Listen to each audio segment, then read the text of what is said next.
बोलिए सदगुरुदेव की जय। संत समाज की जय।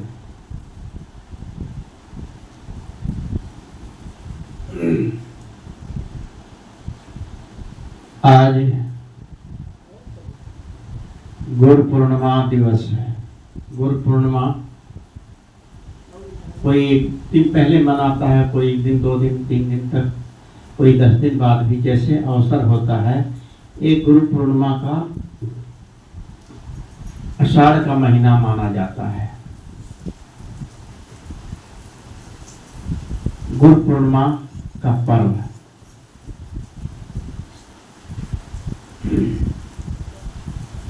सर्वे भवन्तु सुखिनः, सर्वे सन्तु निर्मयाः, सर्वे भद्राणि पश्यन्तु मा कश्चित् दुःख भागवते। सबके सुख की कामना करते हैं। सब सुखी रहें, सब संपन्न रहें, सबका दुख दूर हो।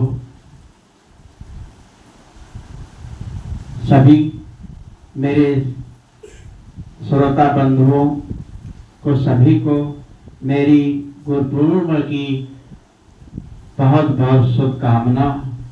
हाथ जोड़कर साहेब बंदगी, साहेब बंदगी, साहेब बंदगी।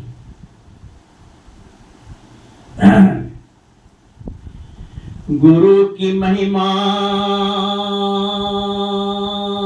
अनंत है, अनंत दिखावन हार।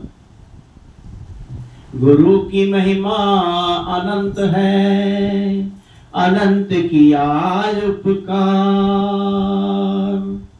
लोचन अनंत उभारिया, लोचन अनंत उघारिया, अनंत दिखावन हार। मेरे जीवन के प्रेरणा स्रोत मेरे सदगुरुदेव के पावन पवित्र चरण कमलों में साधारण सिर झुकाकर कोटि कोटि चरण बंदगी, चरण बंदगी, चरण बंदगी।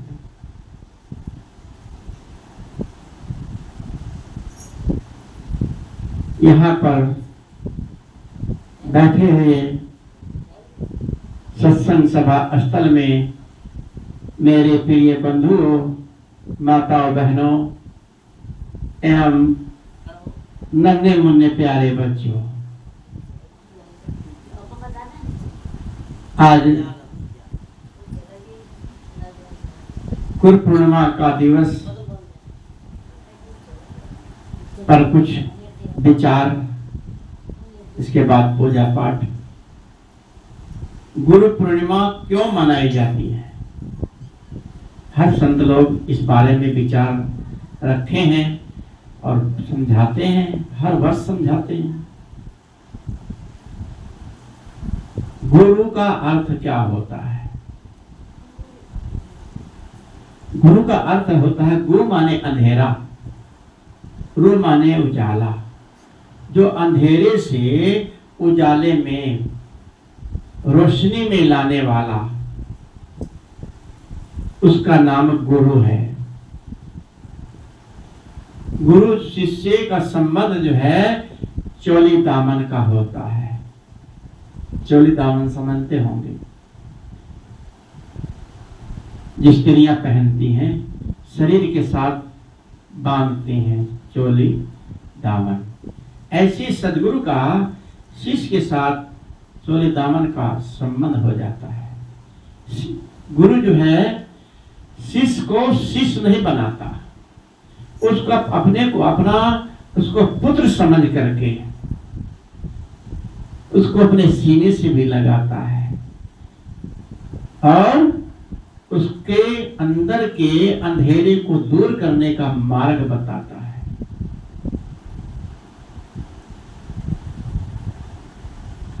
गुरु पूर्णिमा ये जो आषाढ़ में मनाई जाती, कहते हैं कि वेद व्यास जी जो वेदों के रचयिता थे, वेद व्यास, वो भी महागुरु थे। उनके कारण भी गुरु पूर्णिमा का ये दिवस मनाया जाता है। उन्होंने वेदों की रचना की। वेद व्यास कौन थे? लोग इसको जानने की कोशिश ही नहीं करते हैं। वेद व्यास धीवरी, जो मछली पकड़ते हैं, नाव चलाते हैं, धीवरी के पुत्र थे। अब कैसे हैं, कैसे थे, यहां कहने का अवसर नहीं, लेकिन वेद व्यास जी नीच जाति से थे। जाति से यहां कहने का भाव नहीं है, लेकिन पंडितों के लिए एक ये उपदेश है।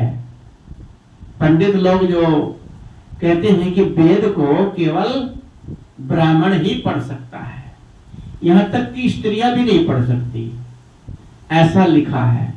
जबकि 1 दर्जन स्त्रियों ने वेद की रचना करी है। वेद के कुछ शब्द उसमें लिखे गए हैं। गर्गाचार्य आदि कई बहुत संत महापुरुषों के नाम उसके अंदर हैं। तो वेद की रचना महर्षि वेद व्यास से हुई। आगे चलकर पंडितों ने इसको अपने धरोहर मान करके कि वेद को कोई नहीं पढ़ सकता। पहले के युगों में इतना अत्याचार होता था, लिखा है कि कोई अगर संत भक्ति करता था, उसके कान में शब्द ज्ञान का पड़े तो खूंटा ठुकवा देते थे। महावीर जी की कान में खूंटा ठुकवा दिया था।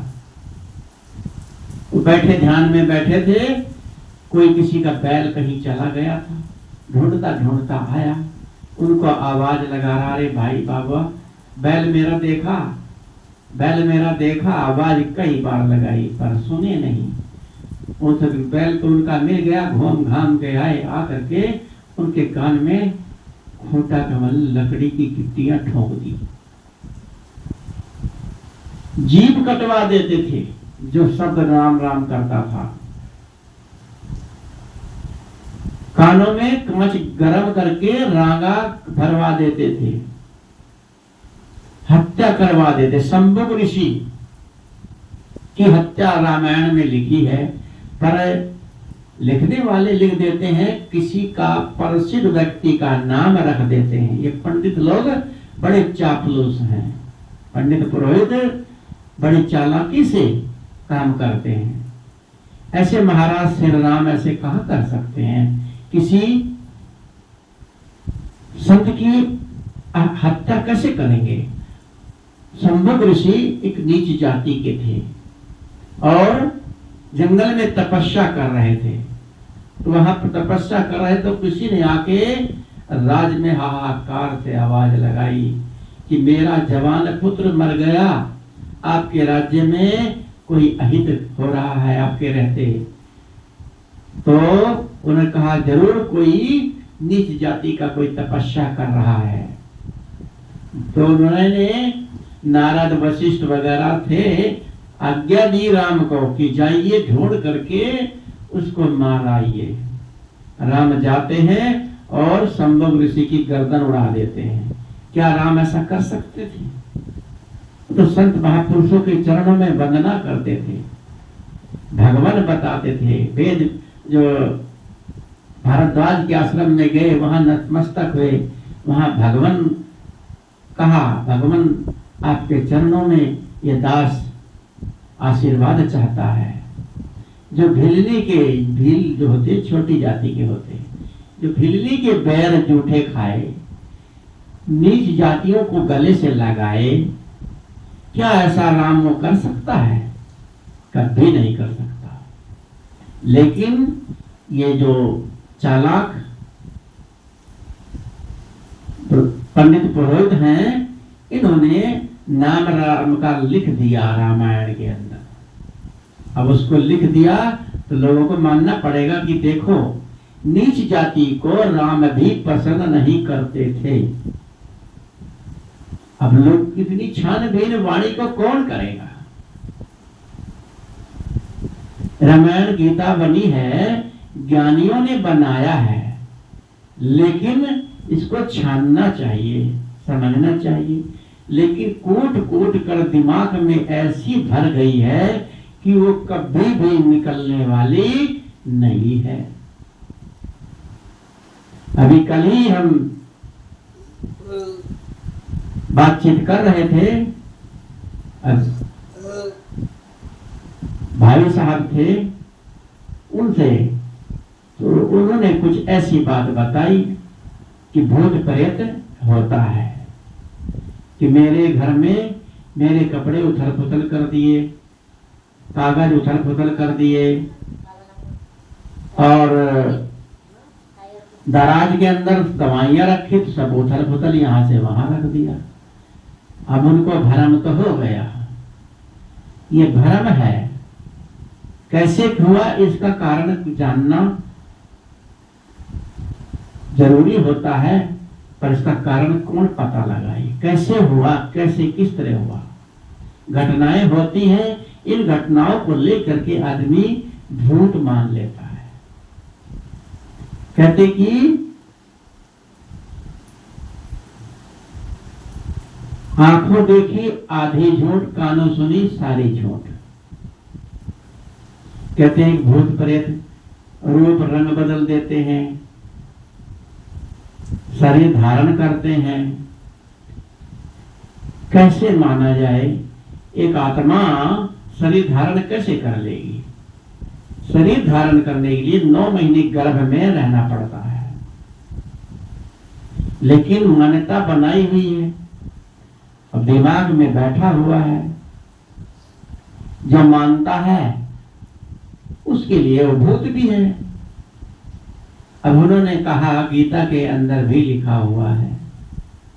मैंने कहा गीता में एक महत्व है कि इस गीता के 18वें अध्याय को पढ़ने से, 8वें अध्याय को पढ़ने से, एक खरगोश भागता जा रहा था, उसका पीछा दूसरा कोई कुत्ता कर रहा था, पानी में तालाब में गिरा और मनुष्य बन गया, क्योंकि उस तालाब में गीता का 8वें अध्याय का पाठ करने वाला वहां उसमें नहाता था, उसका कल्याण हो गया, मनुष्य बन गया। एक बेरी के पेड़ से गीता का 18वें अध्याय का पाठ करने वाला, कोई सा भी अध्याय है, पाठ करने वाला लेट गया, बेरी के पेड़ से उसका पैर टच हुआ और उसमें से 2 कन्याएं निकली, और उन्होंने कहा धन्य है महाराज आपके, मुझे श्राप था, फलाने ऋषि महात्मा आएंगे और तुम्हारा उद्धार करेंगे। ऐसा गीता में लिखा है। क्या ये बात सच हो सकती है? गीता में तो बहुत कुछ लिखा है। वेदों शास्त्रों की बातों को मानना चाहिए, लेकिन उसको छानना भी चाहिए।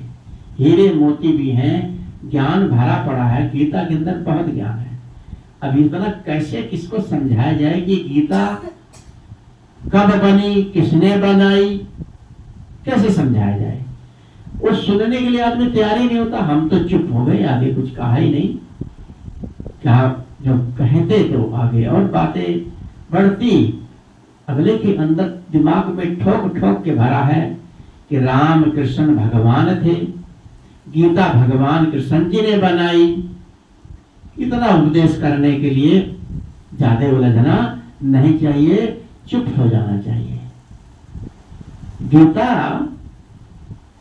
कई हजारों वर्ष बाद, महाभारत काल के हजारों वर्ष बाद गीता की रचना हुई है।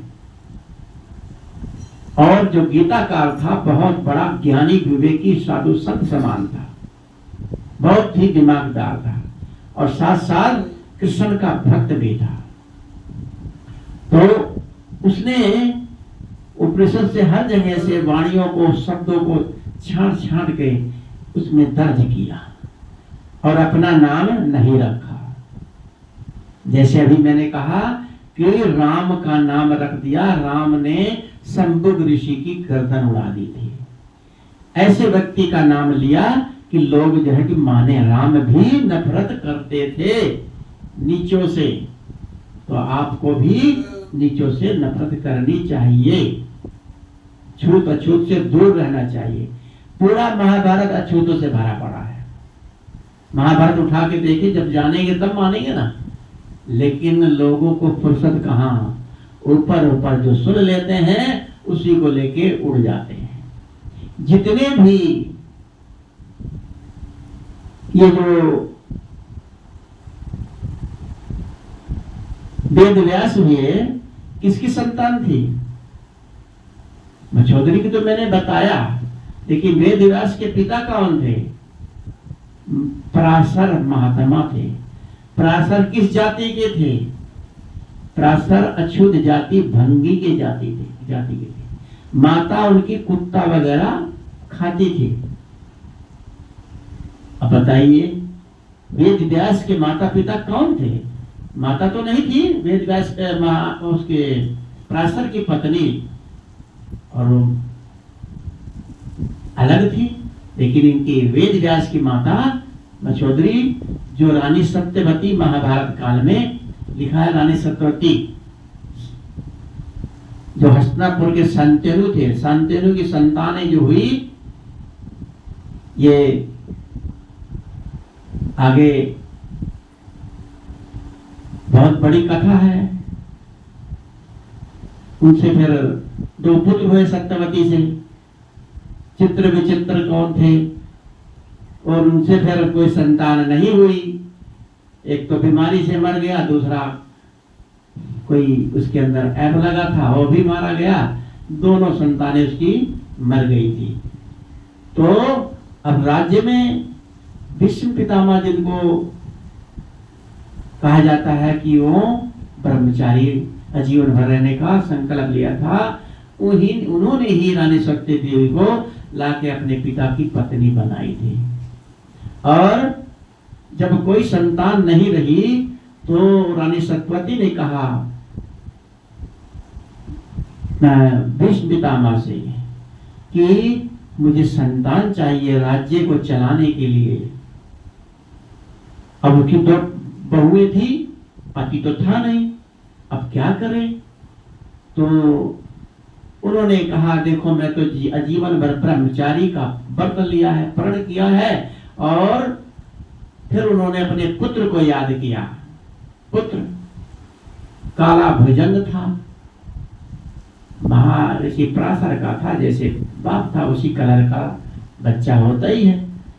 तो डरावना शरीर था एकदम, गर्मी में धूल रेतीले इलाके में पैदा हुए, वहीं जमुना के क्षेत्र की बातें हैं। तो वेद व्यास को बुलाया। अब यहाँ कहने का थोड़ा सा भाव आया कि थोड़ा बता ही दिया जाए। जो वेद व्यास को बुलाया, तो वेद व्यास से शॉर्टकट में बताऊंगा कि वेद व्यास से उन्होंने नियोग कराया। पहले जमाने में नियोग होता था। नियोग किसे कहते हैं? जैसे पशुओं से गाय को नया दूध कराते हैं, ऐसे पहले जमाने में इसको गलत नहीं मानते थे। नियोग करना गलत नहीं। अगर किसी को संतान चाहिए, किसी पुरुष के पास कोई स्त्री जाके बच्चा बना के ला सकती है, ऐसी प्रथा थी पहले। तो अब वो जेठ लगते थे, जेठ से भाइयों की पत्नी से दोनों को संभोग करा। लिखा है उसमें दिव्य दृष्टि भोग, आंखों से घूर के देखा, उनको गर्भ ठहर गया।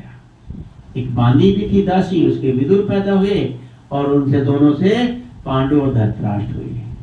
अब यहाँ अंदाजा लगा दिए, आंखों से कोई देखने से कोई संतान होती है? बिना माता पिता के गर्भ से कोई नहीं जन्म लेता।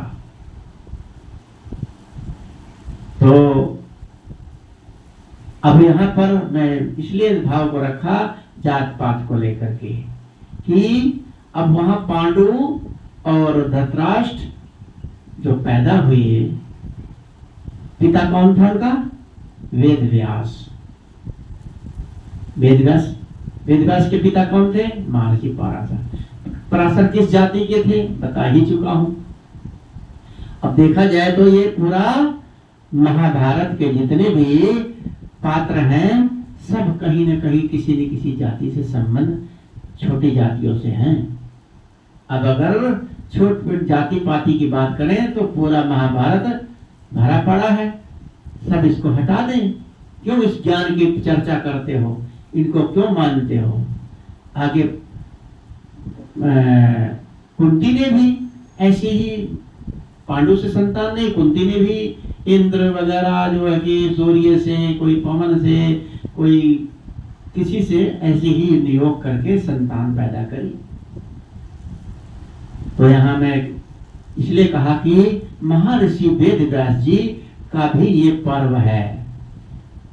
और जो अगर आप लोग अछूत का भेदभाव करते हो तो महर्षि वेद व्यास की पुस्तक वेद को मत मानो, मत पढ़ो। क्यों पढ़ते हो? वेद व्यास की गद्दी पे बैठने वाला एक धीवरी का पुत्र अछूत था और वेद व्यास गद्दी बड़ी बहुत बड़ी गद्दी मानी जाती है। तो अछूत कुछ नहीं। अब आप अपने मूल पर आते हैं। गुरु पूर्णिमा। गुरु पूर्णिमा जैसे कि चांद पूरा होता है, चांद अपनी पूर्णिमा में आता है। चांद जो है शीतलता का प्रतीक है। चांद शीतलता का प्रतीक है। चंद्रमा जो पूर्ण हो जाता है यानी अपनी पूर्णता में जब आ जाता है, तैसे ही गुरु शीतलता का प्रतीक, उसके अंदर शीतलता का भाव होता है और पूर्ण गुरु ही हमारा गुरु होता है। यही गुरु पूर्णिमा माना जाता है। गुरु जो अन्य सांसारिकता का व्यवहार है उसे ज्ञान देते हैं, हमारे जीवन का मार्गदर्शन करते हैं, कल्याण का आध्यात्मिक उपदेश देते हैं। गुरु जो है कि शिष्य नहीं बनाता, शिष्य नहीं बनाता, गुरु बनाता है। गुरु जो है शिष्य को अपने जैसा बना लेता है, अपने जैसा। जैसे भिलनी होती नहीं, भिलनियाँ होती जो बनाती हैं, कहते हैं भिलनी, और अंदर कीड़े ले जाती है, बच्चों को अपने खिलाती है। वैसे तो कहती है अंदर जाती है, उन कीड़े को जिंदा करके अपने जैसा बना लेती है। उसी को उदाहरण दिया जाता है।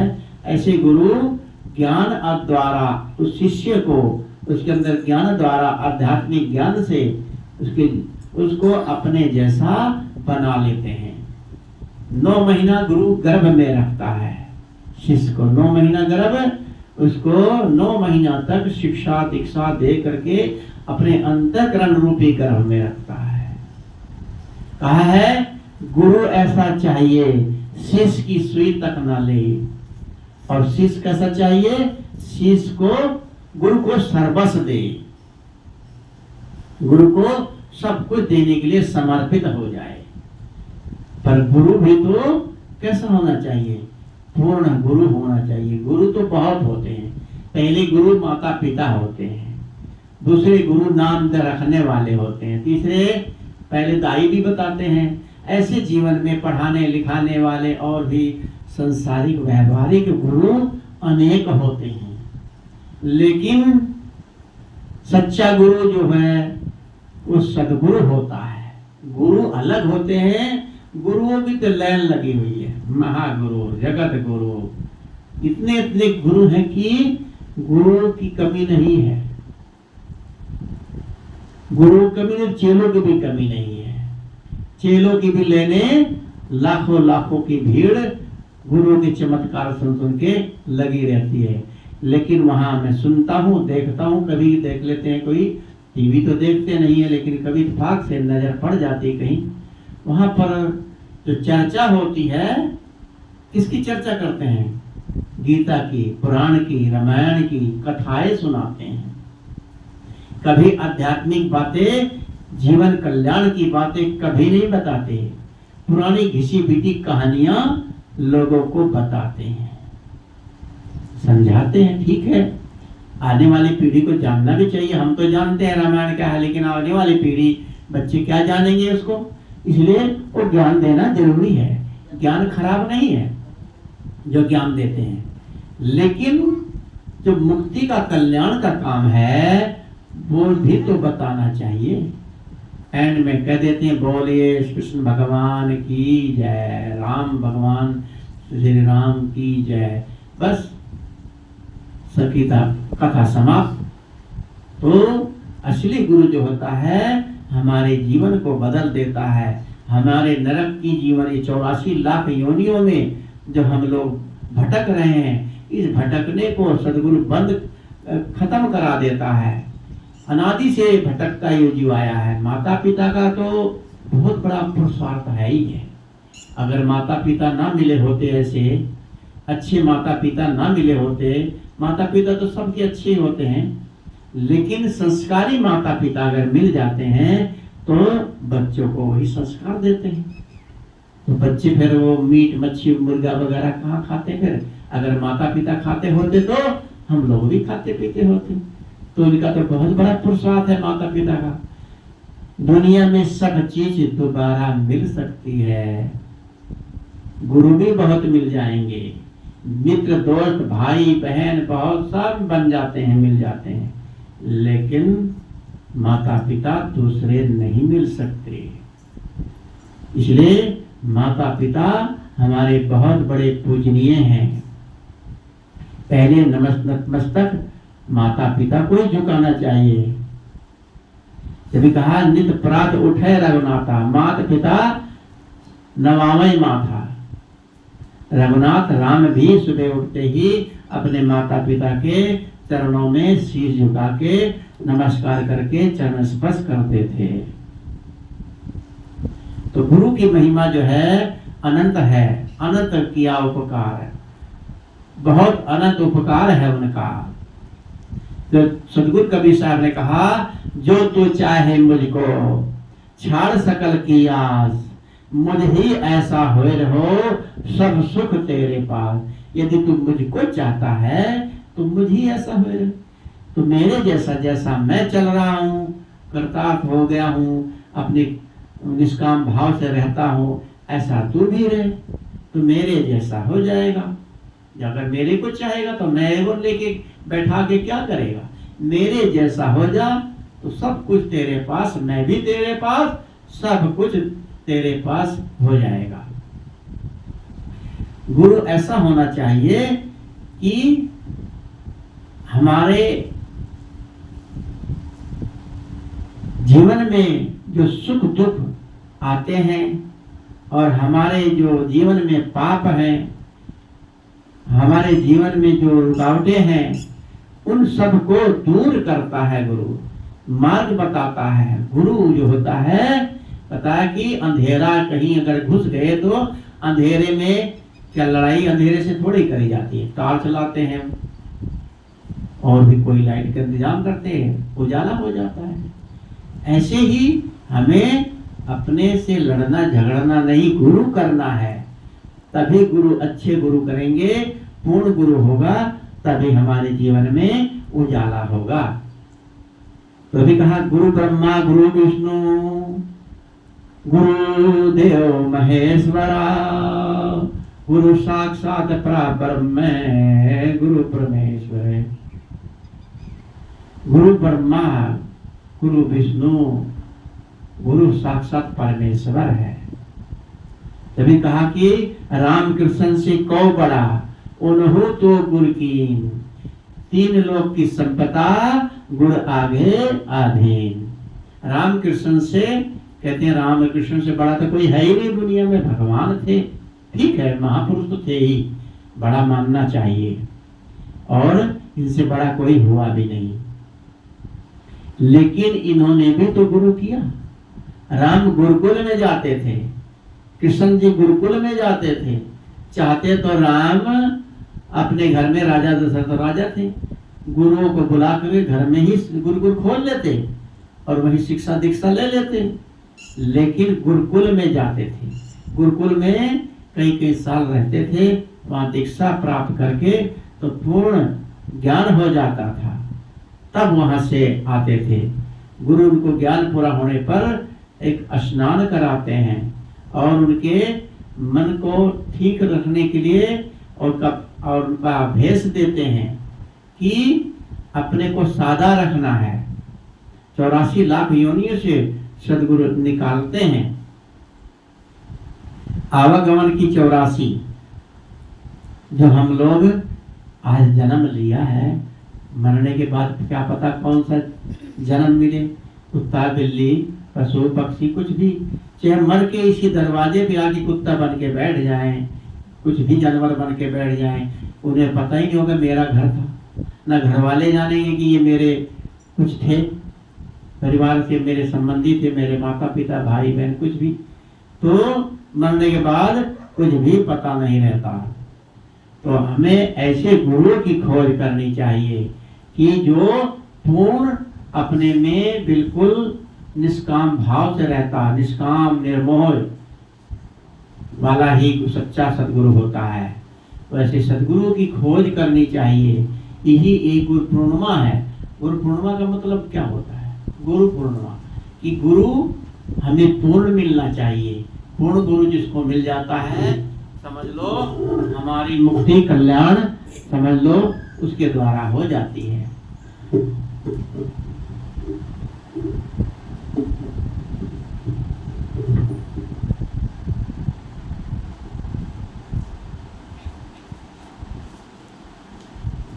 आगे सदगुरु कहते हैं कि गुरु का अर्थ जो है अंधकार से उजाले में लाना, ज्ञान का प्रकाश देता है। गु का मतलब बताया, गु माने अंधेरा, रु माने उजाला। ज्ञान का प्रकाश देने वाला ही सच्चा सदगुरु होता है। और हम लोग तीर्थ वर्थ जाते हैं, तीर्थों में जाते हैं, स्नान करते हैं, वहां नहा धो के आते हैं। तो वहां तीर्थों में जाकर के क्या धोते हैं? शरीर को, तन को धोते हैं। लेकिन मतलब मन थोड़ी हमारा धुल जाता है, मन तो हमारा गंदा ही रहा। कहा किसी ने तीर्थ गए 3 जना, चित चंचल और चोर, पाप तो वहां कटा नहीं, लादे 10 मन और। तो तीर्थों में जाते हैं, कहीं इधर उधर नजरें मारते हैं उल्टी सीधी, कहीं चोरी भी कर लेते हैं, कहीं कुछ, यानी कि हम लोग अपने अंदर और पाप भर के ले आते हैं।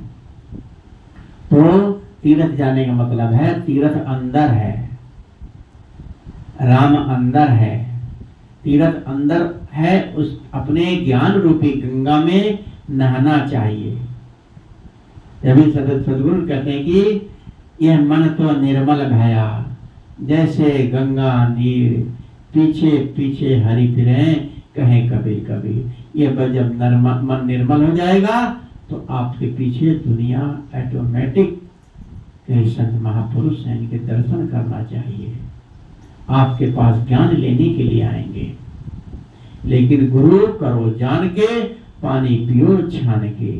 गुरु ऐसा होना चाहिए जो कि अपने में पूर्ण हो, निष्काम भाव हो, किसी प्रकार से आकर्षण न हो, उसकी रहनी अच्छी हो, वो गुरु होता है, वही संत होता है। संत का मतलब क्या? जिसका मन शांत हो। जिसका मन शांत है वो संत है। जिस साधना प्राण है वो साधु है। गुरु की मर्यादा भगवान से बड़ी होती है। इनके आगे सभी अधीन होते हैं। आध्यात्मिक कल्याण का काम गुरु ही हमें बताता है। इसलिए हमें हमारे जीवन में आध्यात्मिक ज्ञान की बहुत ही महती आवश्यकता है और पूर्ण गुरु की बहुत ही महती आवश्यकता है।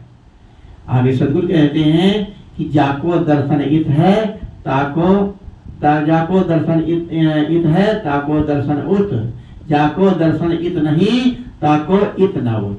जिसको जीवन आज अच्छा है वो उसका जीवन मरने के बाद भी अच्छा रहेगा। जिसका जीवन आज अच्छा नहीं है, खराब है, तो उसका जीवन मरने के बाद भी खराब ही रहेगा, अच्छा नहीं बन सकता। इसलिए हमें सच्चे गुरु की तलाश होनी चाहिए। हम लोग बहुत ही सौभाग्यशाली हैं।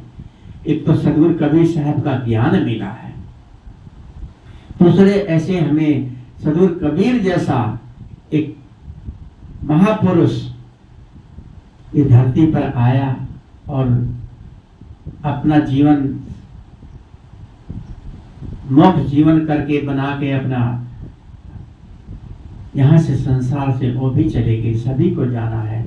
लेकिन उनका ज्ञान दिन पर दिन बढ़ता, जैसे कबीर साहब का ज्ञान, ऐसे सदगुरु श्री अभिलाष साहब जी का ज्ञान दिन पर दिन बढ़ता जा रहा है। और उन्हीं की देन है कि आज साधु समाज के अंदर बहुत कुछ परिवर्तन आ गया है। लेकिन हमें अपने सदगुरु को मर्यादा बनाए रखने के लिए जो उन्होंने सीख दिया है उस पर न चलें तो साधु का भेष बना के घूमने से कोई मतलब नहीं। उनकी हम मर्यादा को घटाते हैं, सदगुरु की बदनामी होती है। पूछते किसके शिष्य हैं? सदगुरु श्री अभिलाष साहब के।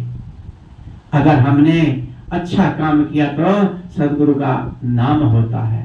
यदि गलत काम आचरण गलत है, गलत आचरण से रहते हैं, रहनी हमारी ठीक नहीं है, तो हमें समाज में प्रतिष्ठा खराब हो रही है, तो हमारे गुरु की प्रतिष्ठा भी तो खराब हो रही है। तो हम गुरु को क्या दे रहे हैं? गुरु तो चाहता है कि मेरे जैसा ही चल। अगर हम गुरु को मानते हैं, गुरु को जानते हैं, तो गुरु की बताई हुई बातों को हमें ग्रहण करना चाहिए। तभी ये हमारी गुरु पूर्णिमा मानी जाती है, तभी गुरु का ज्ञान हमारे को जो मिला है, तभी हम पूर्ण गुरु के ज्ञान को अपने हृदय में धारण करें और उस पर चलें, तभी हमारे लिए ये गुरु पूर्णिमा पूर्ण होगी। इन्हीं के शब्दों के साथ अपनी वाणी को विराम देता हूँ। बोलिए सद्गुरुदेव की जय। वंदन है जी गुरुदेव